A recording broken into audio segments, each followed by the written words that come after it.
Maqali inna kalima kitab fa'alayya kum faqali alai inna kalima ummati fi inna kalima fima Allah. La sidi inna kalima Mekah Madinah laqad inna rahmatan ya Rasulullah sallallahu alaihi wasallam. Maqali inna rahmatan sahabat Sayyidina li Umar, Utsman, Abu Bakar. Laqad inna kalima fima Allah. Subhanallah. Maqali inna rahmatan Indonesia ma faqali inna rahmatan wa maqali inna rahmatan Islam. Indonesia maha faqal asyidi inna kalima fima Allah. Naam, faqad innaka Indonesia maqali inna rahmatan kitab.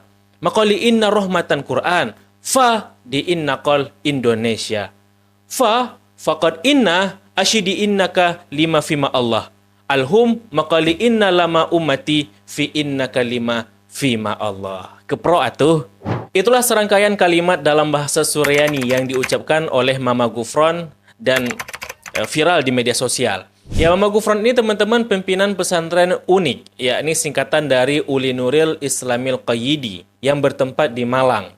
Nah, nama beliau aslinya adalah Iyus Sugirman, sedangkan nama Gufron atau nama lengkapnya Abdul Ghufron Al-Bantani itu merupakan nama yang diberikan oleh gurunya, yakni Abuya Mama Armin. Mama Gufron juga mengaku sebagai keturunannya Syekh Nawawi Al-Bantani, namun akhirnya diklarifikasi oleh Ki Haji Majazi Banten bahwa dia bukan dari keturunan Syekh Nawawi Al-Bantani. Nah, selain mengaku sebagai cicitnya Syekh Nawawi Al-Bantani, Mama Gufron itu juga mengaku memiliki sejumlah kesaktian dan keahlian. Di antaranya, dia mengaku bisa membelah langit, mengendali hujan, menjaga gawang neraka, mampu berbicara dengan malaikat, dengan mayat, dengan hewan, dan pakar bahasa Samawi, yakni bahasa Arab, Ibrani, dan khususnya Suryani. Ya, obsesi ingin memiliki kesaktian memang sudah menjadi budaya di kita. Mirip seperti kondisi yang ada di India ya. Dan masyarakat pun terbawa karena sama-sama terobsesi dengan ilmu-ilmu sakti. Maka orang-orang yang dianggap sakti seperti ini itu selalu mendapatkan posisi spesial di suatu daerah. Ya, seperti yang sudah kita lihat sebelumnya, seperti Joko Kendil, Gus Syamsuddin, dan serangkaian orang-orang yang dianggap sakti lainnya. Namun menariknya teman-teman, fenomena begini itu cenderung lebih subur di kawasan Pulau Jawa daripada di pulau-pulau lainnya. Menunjukkan bahwa sosial budaya di Jawa itu memang memiliki mentifak tersendiri. Oleh karenanya, kalau mau membahas terkait suburnya fenomena orang-orang sakti di Jawa, maka kita harus memahami pula karakteristik tradisi budaya dan sosial orang Jawa itu sendiri. Nah, hanya saja karena saya bukan antropolog, maka di episode kali ini kita tidak akan membahas itu. Melainkan kita akan membahas dan membongkar terkait bahasa Suryaninya Mama Gufron. Sehingga nanti kita bisa menakar, apakah bahasa Suryaninya ala Mama Gufron ini benar-benar bagian dari bahasa Suryani, atau sebenarnya itu bahasa dari bangsa lain, atau mungkin dari alam lain ya, atau bahkan berasal dari Yahudi. Nah, sebelum kita bahas lebih lanjut, saya ucapkan terima kasih dahulu buat penonton kami yang sudah mendukung channel ini secara moral dan materi via website kitabisa.com. Saya ucapkan terima kasih atas antusiasnya dan apresiasinya. Semoga dukungan teman-teman diganti dengan yang lebih baik lagi, serta semoga dengan dukungan tersebut dapat mempercepat perkembangan channel ini. Buat yang mau ikut berpartisipasi, teman-teman dapat mengklik link kampanye kami di website kitabisa.com di kolom deskripsi video dan di kolom komentar semat di bawah video ini. Dalam tradisi Islam, bahasa Suryani ini menjadi bahasa spesial oleh beberapa kalangan, khususnya buat mereka yang mendawamkan beberapa kitab mistik klasik, seperti kitab-kitabnya Al-Buni, Maslamah Al-Majriti, dan lain sebagainya. Nah, di kitab ini teman-teman, bahasa Suryani ini digunakan sebagai instrumen aktivitas gaib, yang biasanya diposisikan sebagai mantra, seperti itu. Oleh karenanya, dalam tradisi Islam klasik, khususnya bagi mereka yang mendawamkan kitab-kitab dan ilmu mistik ini, bahasa Suryani ini dianggap bahasa gaib atau bahasa suci dalam tanda kutip gitu ya. Nah, mereka juga memahami bahwa Ismul A'dhamnya Allah itu berasal dan ditulis dalam bahasa Suryani. Beberapa istilah-istilah Suryani atau disebut sebagai asma Suryani yang dimaksud itu adalah seperti asma Barhatiyah, Hausamat, Asbauti, Ahyan Sarohian, Adunai, Alu Syadaya, Ajin Ahujin, dan lain sebagainya. Nah, tentang ini sudah pernah kita bahas di episode tersendiri gitu ya. Buat teman-teman yang pengen nonton episode sebelumnya, teman-teman dapat menonton episode ini setelah menonton video kali ini ya. Nah, karena dianggap sebagai bahasa yang statusnya spesial, maka jangan heran jika mereka menarasikan bahwa bahasa Suryani itu adalah bahasa langit, bahasa kaum malaikat, bahasanya para nabi, khususnya bahasa Nabi Adam, yang sebenarnya pernyataan-pernyataan ini dapat dibantah. Tapi soal signifikansi bahasa Suryani ini, mungkin kapan-kapan akan kita bahas di episode tersendiri nantinya ya. Nah, sebelumnya perlu dipahami teman-teman bahwa bahasa Suryani itu memang benar-benar ada. Bahasa ini teman-teman merupakan bahasa yang ditutur oleh orang yang hidup di kawasan Syria dan sekitarnya, khususnya sebelum era Islam seperti itu. Bahasa ini merupakan bagian dari turunan bahasa Aram dan disebut dengan istilah Lesana Suryaya. Bahasa ini teman-teman menjadi bahasa sucinya orang-orang Kristen Ortodok yang ada di kawasan Syria dan sekitarnya, di mana dahulu orang-orang di kawasan Syria itu masih menggunakan bahasa ini dalam kesehariannya. Itulah sebab Rasulullah SAW memerintahkan Zaid bin Sabit untuk mempelajari bahasa Suryani ini. Tapi bukan untuk keperluan gaib ya, melainkan untuk kepentingan penerjemahan surat-surat dari delegasi Suriah di masa itu. Nah teman-teman, pertanyaannya adalah, apakah bahasa Suryaninya Mama Ghufran itu memiliki hubungan dengan bahasa Suryani yang aslinya?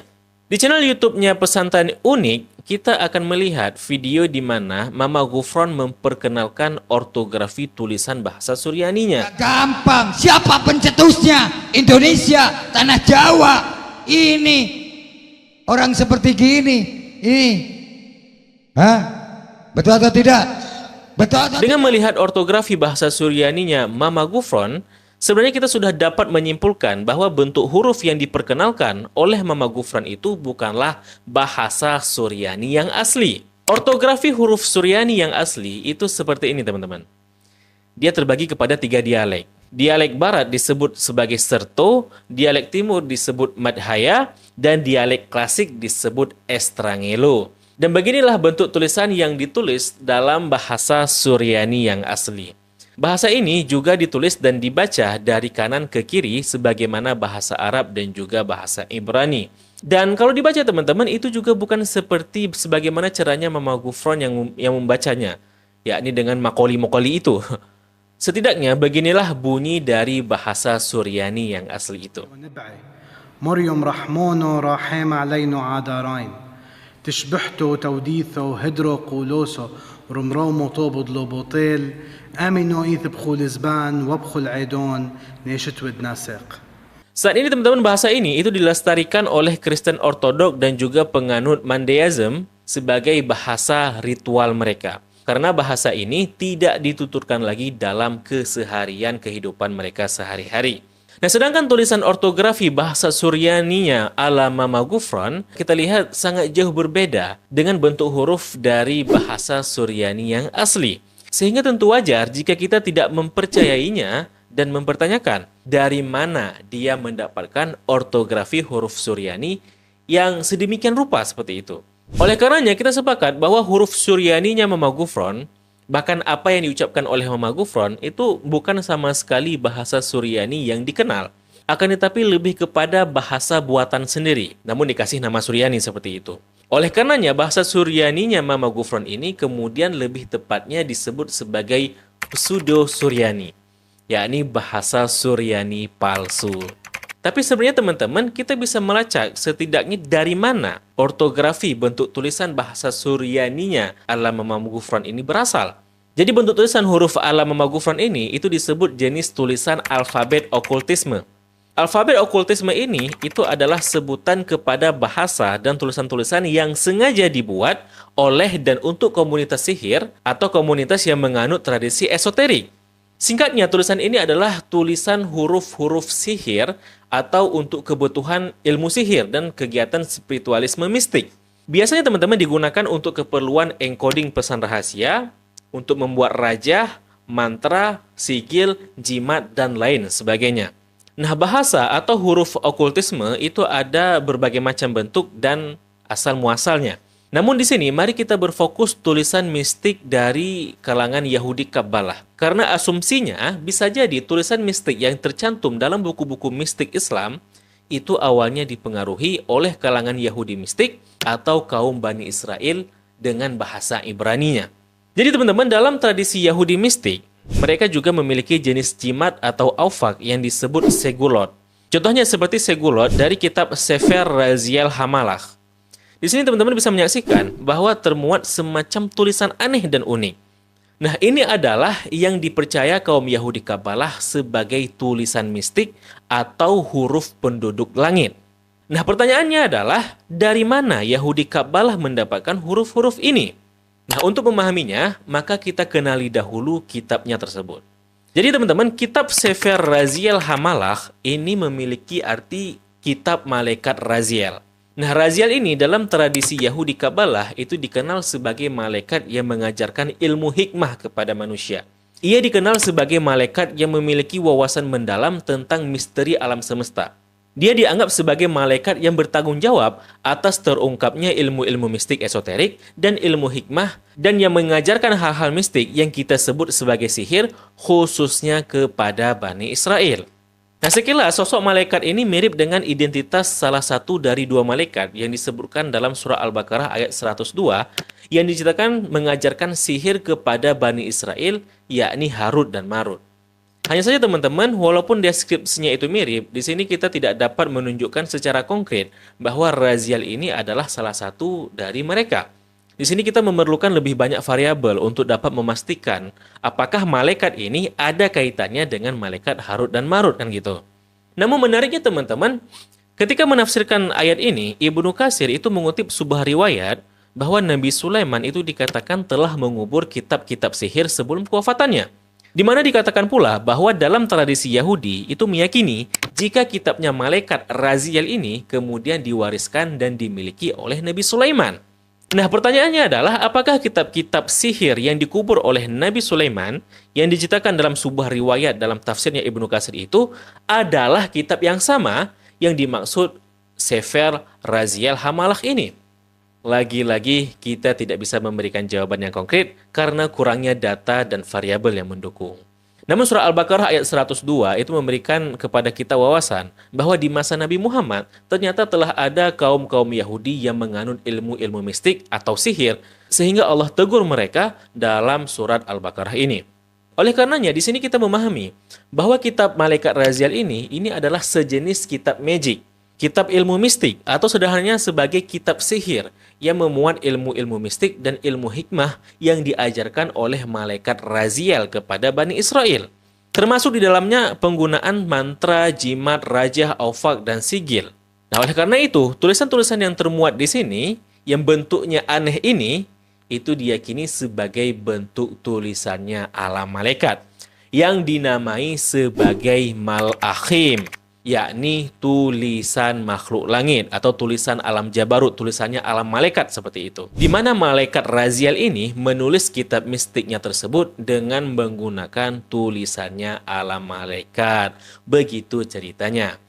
Nah, menariknya teman-teman, tidak hanya di Yahudi, kaum-kaum mistik dari tradisi dan budaya dari belahan dunia lain itu juga mengklaim bahwa mereka juga memiliki bentuk huruf yang diklaim sebagai huruf suci yang berasal dari alam gaib, dari alam malaikat, atau bahkan disebutkan sebagai tulisannya para dewa atau tulisannya Tuhan seperti itu. Jadi jangan heran juga jika Mama Gufron itu mengklaim bahwa tulisan Suryaninya itu adalah tulisannya dari alam malaikat, bahasanya alam malaikat. Ya karena memang begitulah tradisi kelompok para penganut mistis.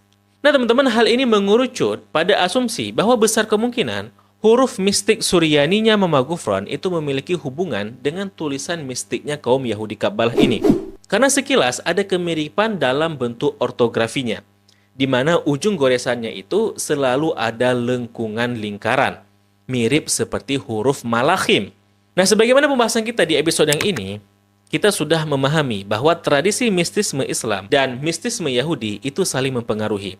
Di mana di sana kita sudah membahas tentang adanya 4 nama Tuhan Yahudi yang disebut Sheva Hashemon yang termuat dalam kitab mistiknya Al-Buni dan Al-Majriti. Nah, beranjak dari premis itu, maka besar kemungkinan bahwa huruf-huruf gaib yang biasa digunakan dalam kitab-kitab mistik Islam yang biasanya diaplikasikan dalam rajah, jimat, aufak, dan sigil itu adalah huruf yang diadaptasi dari tradisi kaum mistisme Bani Israel. Contohnya seperti rajah yang termuat dalam kitab Sihrul Manzub karya Said Hussein Al-Falaki, di mana di sana ada sebuah jimat yang ditulis dengan huruf mistik yang ortografinya mirip seperti huruf mistiknya Yahudi Kabbalah dengan garis yang ujungnya melengkung. Atau seperti huruf-huruf rajah yang ada di kitab Ghayatul Hakim. Penulis kitab ini itu tidak menjabarkan daftar huruf-huruf mistik ini dan padannya dengan huruf Arab, sehingga huruf ini tidak dapat dibaca. Namun tetap diyakini mengandung khasiat seperti itu ya. Nah, satu-satunya referensi yang bisa saya temukan terkait kitab yang memuat daftar huruf yang mirip seperti hurufnya Mama Gufron dan huruf mistiknya Yahudi itu adalah dari kitabnya Ibnu Wahisyah dengan judul Syauqul Mustaham. Sebelumnya perlu dipahami dahulu teman-teman bahwa kitab ini sebenarnya bukan kitab mistik, melainkan kitab yang memuat daftar koleksi huruf-huruf kuno. Nah, pada halaman 36 kita bisa melihat huruf-huruf dengan ortografi unik yang diurutkan berdasarkan padanannya dengan bahasa Arab. Ortografi huruf yang disajikan ini sekilas mirip dengan huruf pseudo-Suryaninya buatan Mama Gufron, serta juga mirip dengan huruf Malachimnya dari Yahudi Kabbalah, mengindikasikan bahwa kemungkinan ada saling ketersambungan, bahwa huruf Mama Gufron mungkin berakar dari daftar huruf-huruf ini. Dan huruf-huruf ini kemungkinan dipengaruhi oleh huruf mistiknya dari Yahudi Kabbalah, kan gitu. Nah, hipotesa ini semakin meyakinkan ketika kita membaca deskripsi dari kitab ini, teman-teman.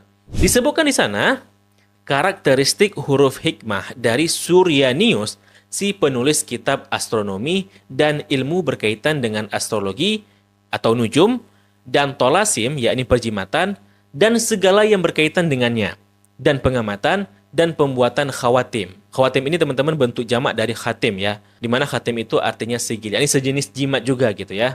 Dan hal-hal yang berkaitan dengan roh. Nah, dari deskripsi ini teman-teman kita sudah memahami bahwa huruf ini oleh si pembuatnya itu digunakan untuk hal-hal gaib. Huruf ini merupakan tulisan yang dinisbatkan kepada sosok yang bernama Suryanius. Nggak diketahui ya siapa sosok Suryanius ini, apakah ia adalah seorang Yahudi atau Kristen. Namun yang pasti berdasarkan deskripsinya, ia menggeluti ilmu-ilmu mistik atau okultisme. Dan huruf-huruf ini itu digunakan untuk keperluan itu. Nah, kemungkinan besar teman-teman istilah Suryani yang digunakan oleh Gufron itu merupakan sosok Suryanius ini. Dan kalau benar demikian, maka bahasa Suryani yang dimaksud Mama Gufron itu bukan bahasa Suryani yang kita kenal sebagai bahasa Suryani yang asli itu, melainkan bahasa dari sosok yang bernama Suryanius. Jadi Suryani yang dimaksud Mama Gufron itu adalah dinisbatkan ya kepada nama tokoh Suryanius. Ya, Mama Gufron mungkin tidak menyadari tentang fakta ini karena dia mungkin mendapatkan dari kitab lain, bukan langsung dari kitab ini ya. Nah, dari serangkaian paralelisasi fakta dan data yang sudah kita jabarkan ini, antara tradisi mistisme Yahudi dan mistisme Islam ini, membuat kita dapat berhipotesa bahwa besar kemungkinan tulisan Suryaninya Mama Gufron itu berasal dari tulisan mistik dari Yahudi Kabbalah, berdasarkan benang merah yang sudah kita jabarkan dari tadi. Walaupun sekali lagi, kita tidak bisa mengklaim secara mutlak dan konkret gitu ya. Karena besar kemungkinan huruf pseudo-Suryaninya Mama Gufron ini itu adalah bentuk yang sudah banyak dimodifikasi dari huruf-huruf yang ia pelajari dari kitab mistik Islam sebelumnya. Di mana besar kemungkinan pula huruf yang didapati dari kitab mistik yang dipelajari Mama Gufron itu memiliki korelasi atau hubungan secara tidak langsung dengan tradisi mistik Bani Israel atau Kabbalah, Yahudi mistik seperti itu. Dalam hal ini adalah huruf Malachim atau huruf yang diperkenalkan oleh malaikat Raziel yang sudah kita saksikan tadi. Nah, bagaimana pendapat teman-teman mengenai pembahasan kita kali ini? Coba tulis di kolom komentar di bawah video ini. Kalau video ini bermanfaat, klik share dan like-nya dan juga tombol subscribe atau tombol loncengnya untuk mendapatkan updatean video berikutnya. Serta kalau channel Edukasi Material, teman-teman dapat mengklik link kampanye kami di website.com di kolom deskripsi video maupun di kolom komentar tersemat di bawah video ini. Terima kasih telah menyaksikan. Mohon maaf kesalahan dan kesalahan. Sampai jumpa di episode berikutnya. Saya Zulfa Abdillah mohon diri. Bila taufiq hidayah. Wassalamualaikum warahmatullahi wabarakatuh. Salam damai.